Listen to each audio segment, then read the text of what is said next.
So, with all the talk of Donald Trump covering up his dark past, we should also look at the people who are covering up for Donald Trump, and they're involved in their own cover-ups in their own world. I mean, you think about the MAGA Republican Congress member Jim Jordan, who is not a licensed lawyer, although he went to a law school, who chairs the Judiciary Committee. He's someone who consistently covers up for all of Donald Trump's crimes and misconduct.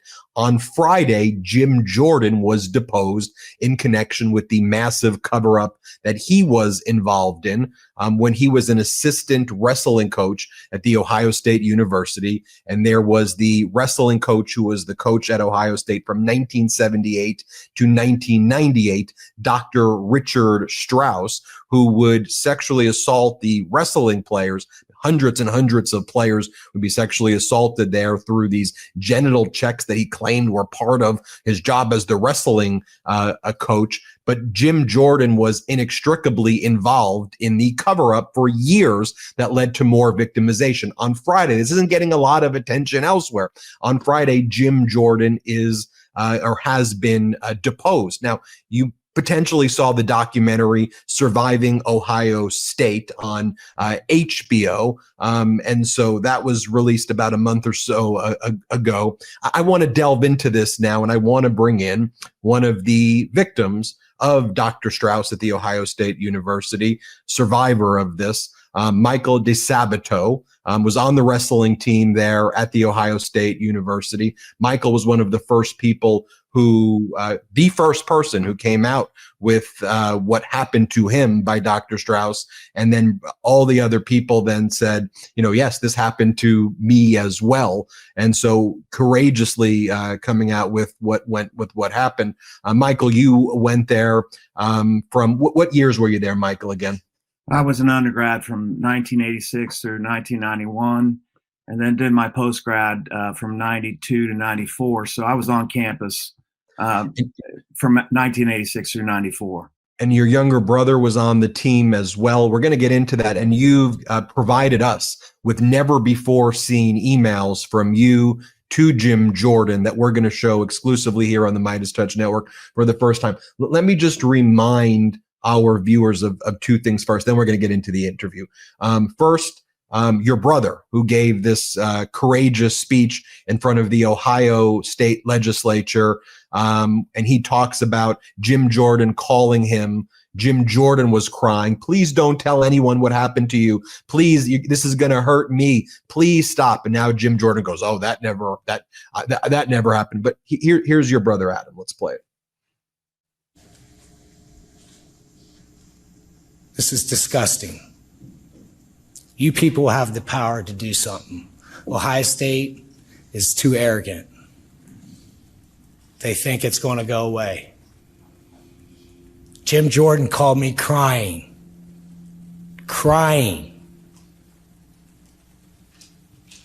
groveling on the 4th of July, begging me to go against my brother.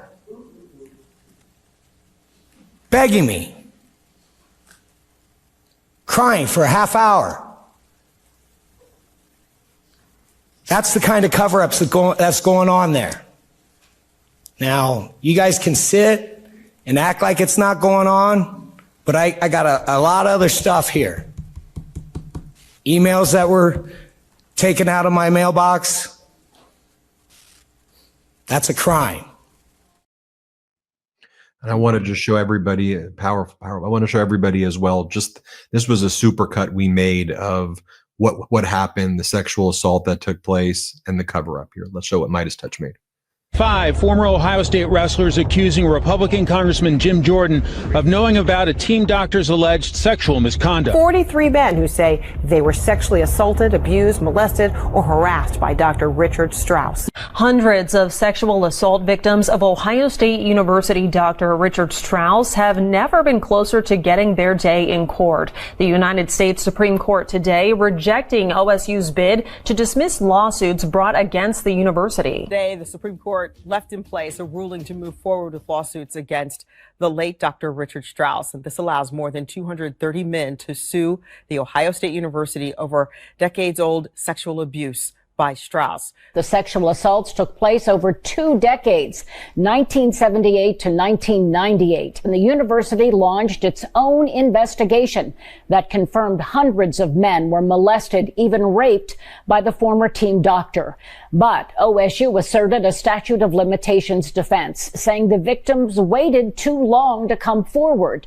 The victims argued to a federal trial court, then an appellate court, that university leaders knew about what the doctor was doing, lied about the abuse, and for years covered it up.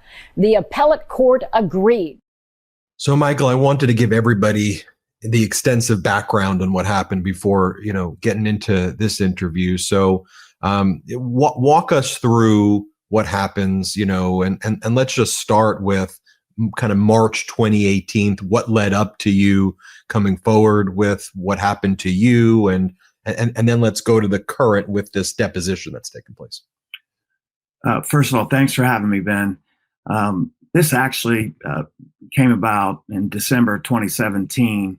I was sitting with a good friend of mine, and Mark Coleman, the former UFC heavyweight champion, and we were sitting together, and he was reading the newspaper, and he had been following the Larry Nassar case at Michigan State. His daughter was a gymnast, so he was reading in the details of the abuse at Michigan State, and he described what was happening, and one of the key facts in that case was Larry Nassar was performing unnecessary genital exams on female athletes, both the USA Gymnastics and Michigan State.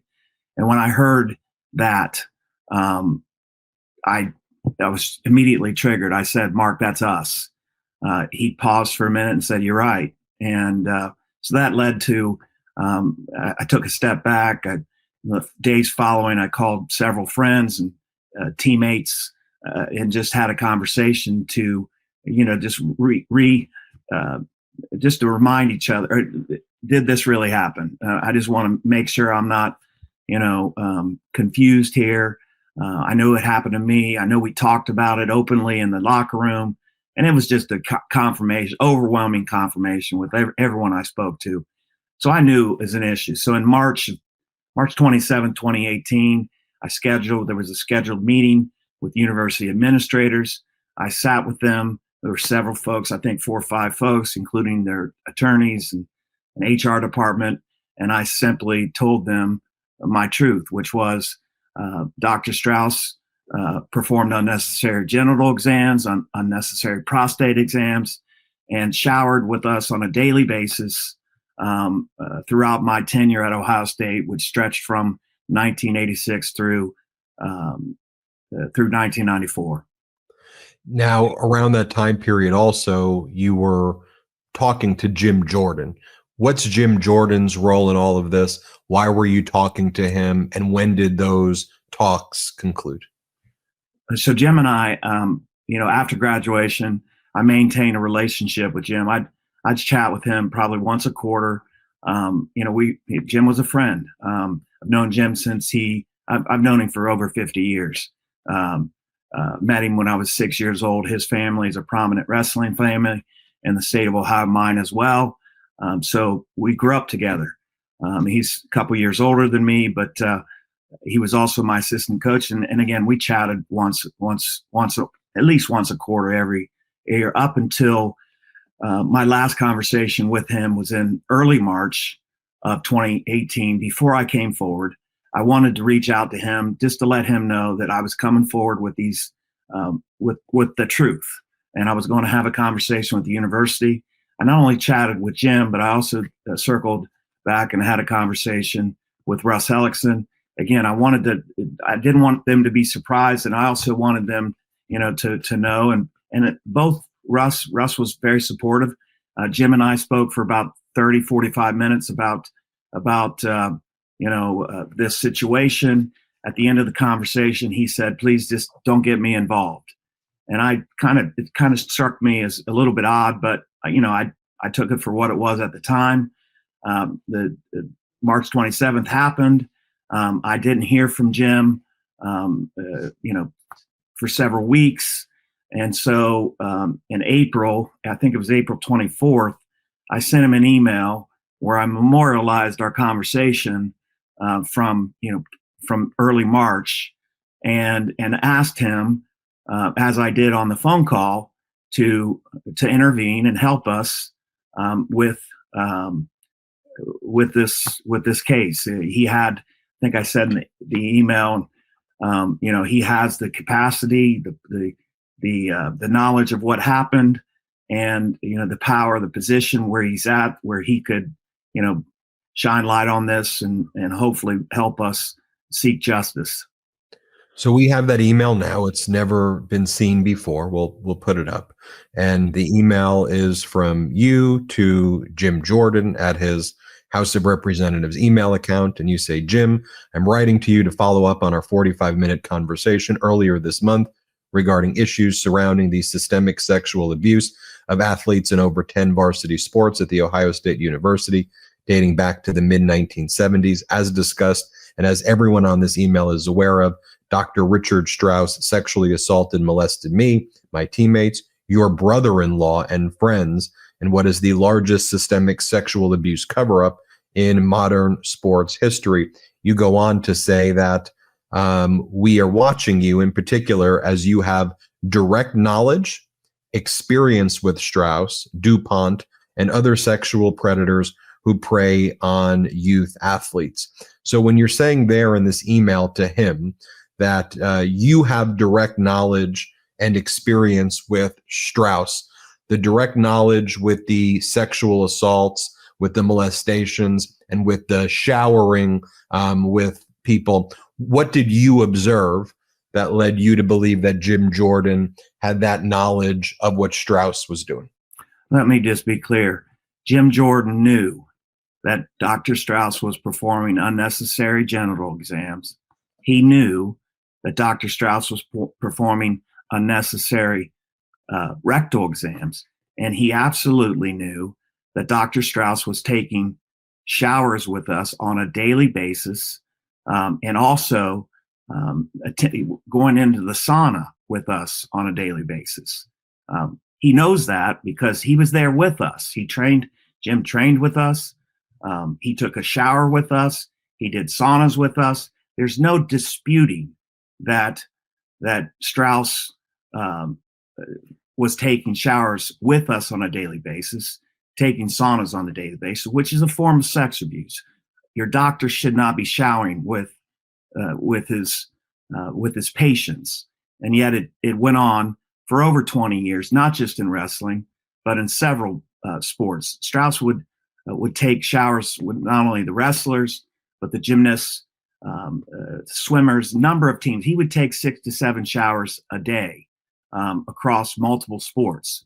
I know Jim Jordan also knew about genital exams because we had open conversations about Strauss performing genital exams.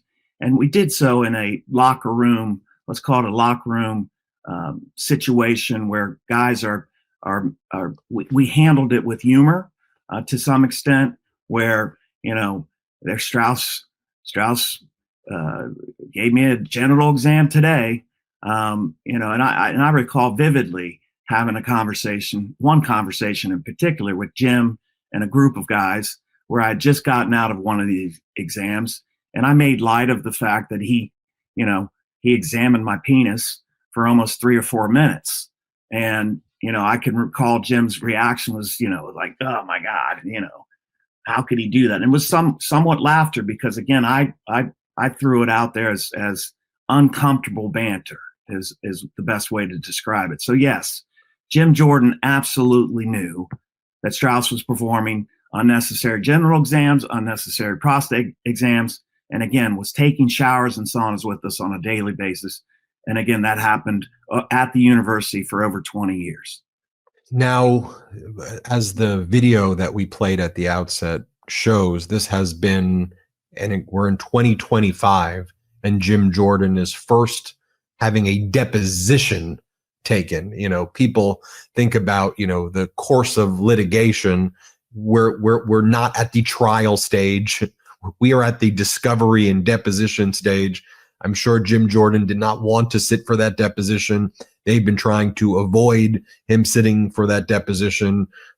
When we find out what's said in the deposition, we're going to, assuming it's not subject to any protective orders or whatever, we will, report on whatever's publicly available from that deposition.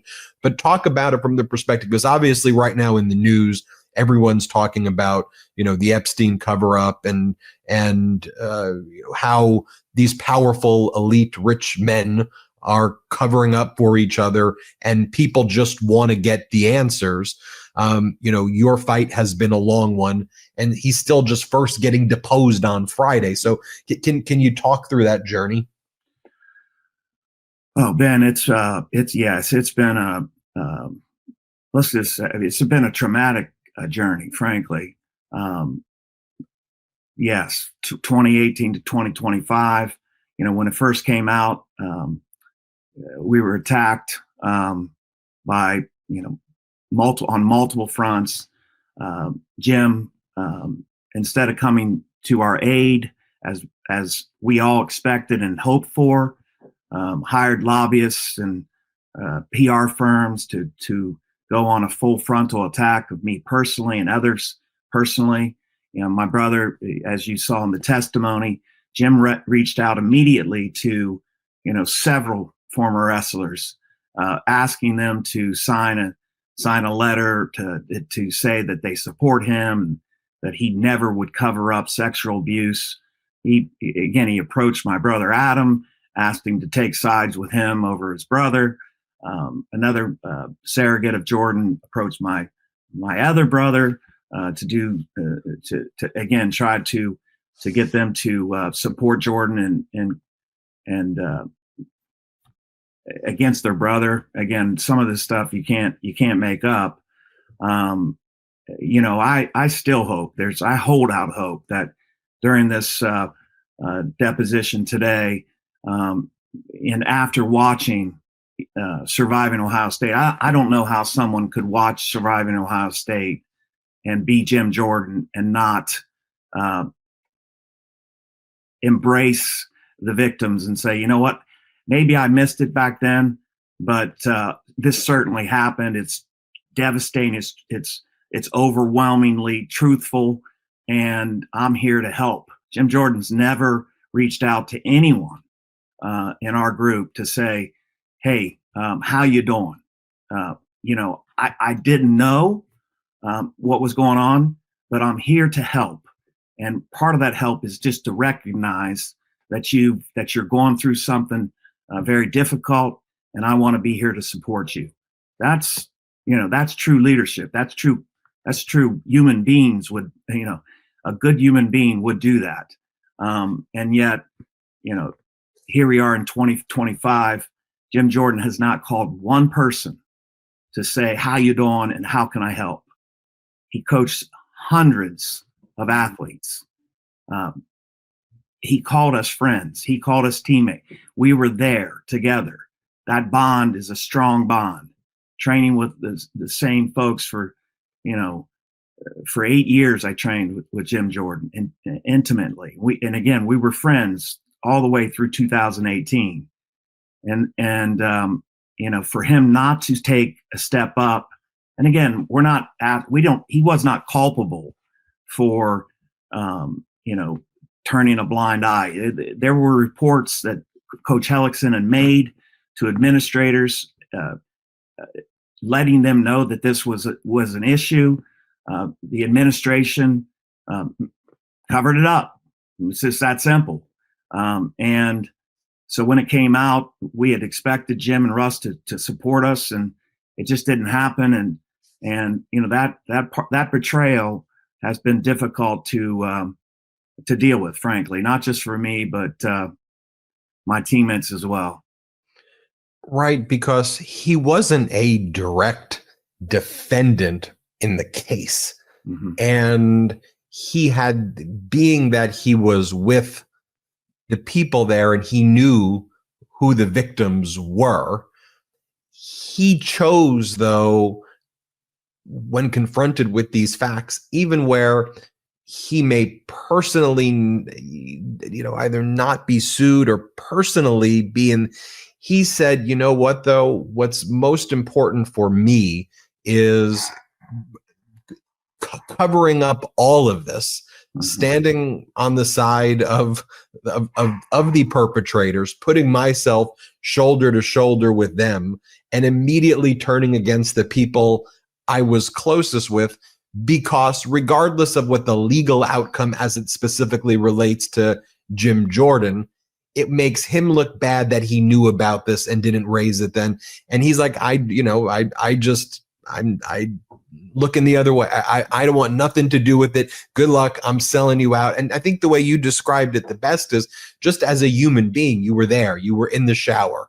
You saw it take place. You knew what was happening. I told you about the unauthorized genital exams and the unauthorized prostate exam. You are well aware of this. So why, when you know that and you know how close we were all together, are you not just going to just freaking tell the truth? There's so many. That's why I think, with the Epstein story too, is people are like, just why are you covering up for a sex trafficking? We know what happened. Just just speak the truth about it and let the chips fall where they are, and stop just covering up this stuff, because it makes you think, okay, well, you're covering. What else are you doing? What else are you covering up? Well, what do you want the people to know right now? Obviously, he's being deposed today. Many people have watched the documentary on HBO. If not, they should watch Surviving Ohio State and see it for themselves. But what do you just want in this current moment, whether it's about what you're going through with the case in general? What do we have? Almost 6 million subscribers here now. What do you want the people to know? The main thing I would say is watch the documentary, watch the film. It's important. It's very difficult to watch, but it's impossible to ignore. Sexual abuse, sexual harassment, sexual assault is the crime as old as time. Epstein, Wexner, all the folks that were involved in these high-profile cases, it's nothing new.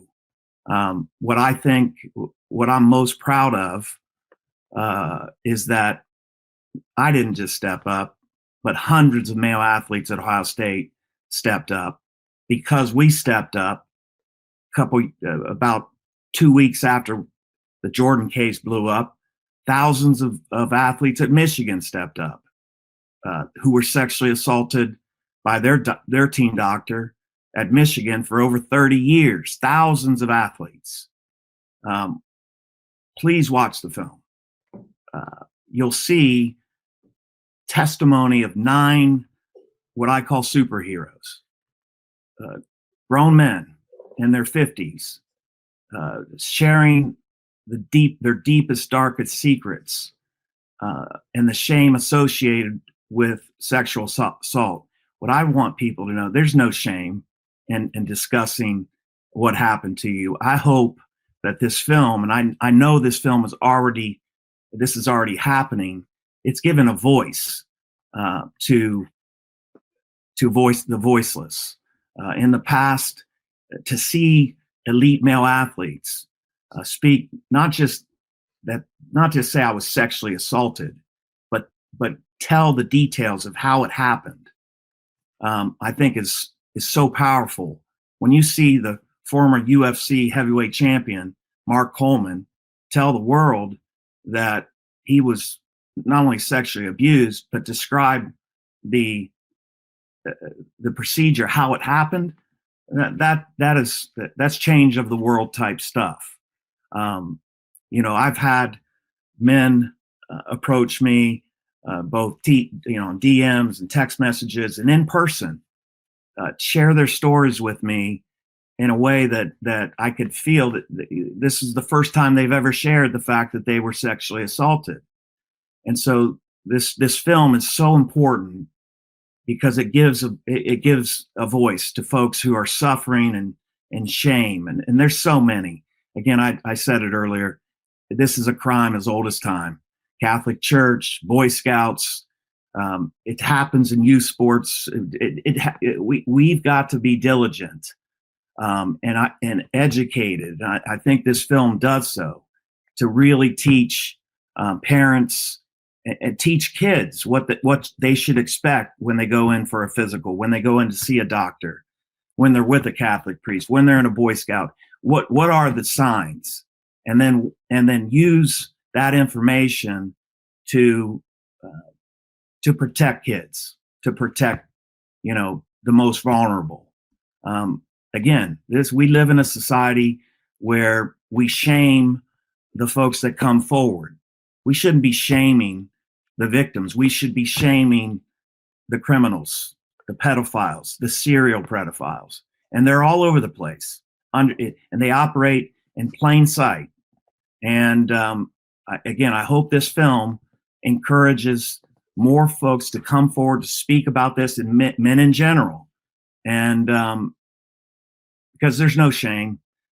We didn't know at the time that this was sexual abuse. We knew that this doctor was performing genital exams on us, and it was uncomfortable, and it didn't feel right. It wasn't until, like I said, until I was 50 years old and I heard the gymnast testimony that I really fully recognized what it was, and was able to speak to what it was. And so, yes, I'm proud of the fact that this has helped. Our struggle has led to a new interpretation of the law in the state of Ohio. It used to be you had a 2-year statute of limitations. Because of our fight, children, that 2 year goes away, and so more kids, more victims are going to be able to seek justice than they were before we came forward. So yes, I please watch the film. Everybody be educated. That's what I would say the most. Everybody watch it, put in the comments and confirm that you've watched it. And it's why also, when people are talking about, like even like what Trump said about Epstein, and the way it starts to become kind of gamified in the politics of it, of, he's saying it's a hoax. And then it becomes this, okay, let's bring on the people on cable news and have the split screen, and then let's fight over, Donald Trump. I don't draw pictures like that. And to me, what I try to bring it all back to is this. We know that Epstein was a pedophile and he ran a sex trafficking ring, and there have been hundreds of girls who have been victimized by these billionaire men who are out there, and there's a cover-up protecting them. Like, it's an undisputed, there was criminal trials, that this is an undisputed fact. So what I try to bring it back to is, don't call that a hoax. Like to say that that's a hoax and it's made up by Obama, and stop.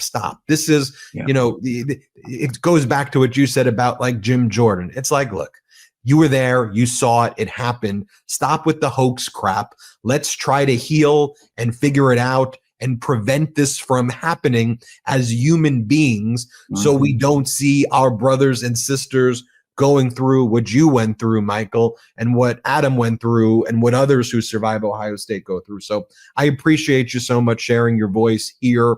And let's have you back on whenever you can. I appreciate you. Thank you, Ben. All right, everybody, hit subscribe. Let's get to 6 million subscribers.